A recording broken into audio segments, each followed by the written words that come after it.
pois síndrome da doença pós-orgásmica. A síndrome da doença pós-orgásmica é uma doença pouco conhecida e sem muitas referências, que afeta seriamente a relação de casal e a confiança do homem. A síndrome da doença pós-orgásmica é um distúrbio raro descoberto recentemente, que afeta exclusivamente os homens. Aqueles que a sofrem têm sintomas semelhantes aos da gripe, logo após a ejaculação. De acordo com a Sociedade Internacional para a Medicina Sexual, não existe um relatório que relate a extensão da síndrome de doença pós-orgásmica, pois, já que há apenas alguns anos se começaram a relatar os primeiros casos. No entanto, estima-se que muitos possam sofrê-la sem saber, pois não há muito conhecimento sobre sua existência. Foi Marcel Wandminger, diretor do Departamento de Neurosexologia do Hospital Leeuwenburg, na Holanda, quem descobriu esta doença em 2002. Quais são os sintomas?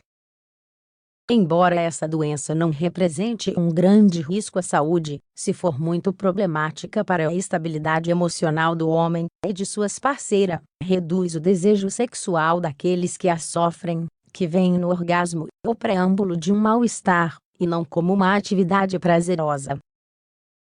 As manifestações da POIS podem começar a ser sentidas imediatamente após a ejaculação, ou podem aparecer horas depois. Os sintomas podem durar entre 3 e 7 dias. Foram detectados 2 tipos de sintomas que coexistem, mas, consoante o caso, prevalecem entre si.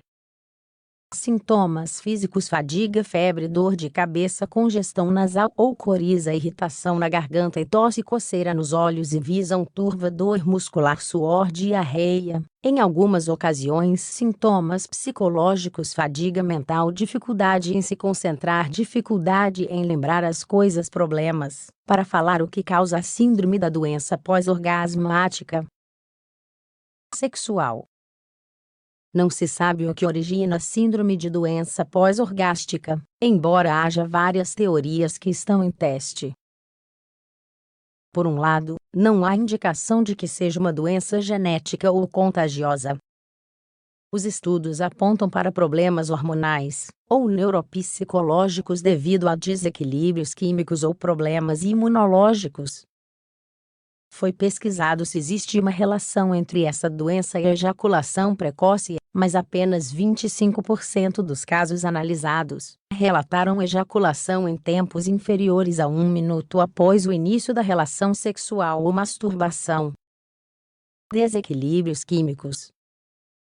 Esta teoria aponta para uma resposta anormal à liberação de ocitocina após o orgasmo. Outros estudos procuram uma relação entre os baixos níveis de testosterona e porque alguns sintomas, como fadiga e dificuldade de concentração, são comuns. Problemas neuropsicológicos. Imediatamente após o orgasmo, os níveis de prolactina aumentam, os quais permanecem elevados por um longo período de tempo. Uma nova teoria considera que a prolactina pode alterar os neurônios dopaminérgicos, o que causaria a produção insuficiente de dopamina. Essa teoria baseia-se no fato de que a falta de dopamina produz sintomas psicológicos semelhantes aos da síndrome da doença pós-orgásmica. Problemas imunológicos. Uma teoria mais recente considera que pode haver uma reação autoimune à produção do próprio sêmen. Estudos realizados pelo Dr. Marcel Wandminger em 45 homens apresentam algumas evidências dessa possibilidade.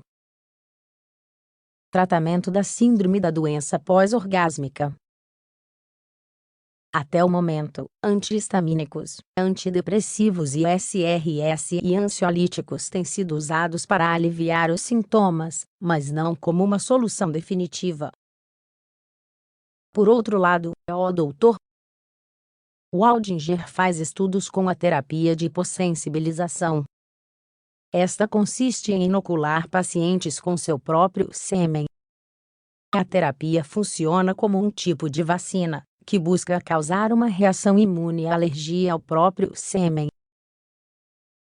A hipossensibilização tem reportado uma melhoria gradual dos sintomas, mas os testes são reduzidos e não apresentam evidência suficiente para uma conclusão. Grupos de apoio.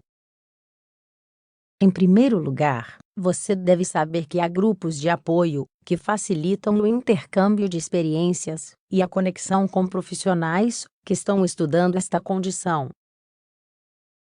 Existe um fórum onde os interessados podem registrar-se e uma página do Facebook que pode ser seguida. De qualquer forma, é melhor consultar nosso médico ou um especialista, que pode nos indicar a ajuda mais adequada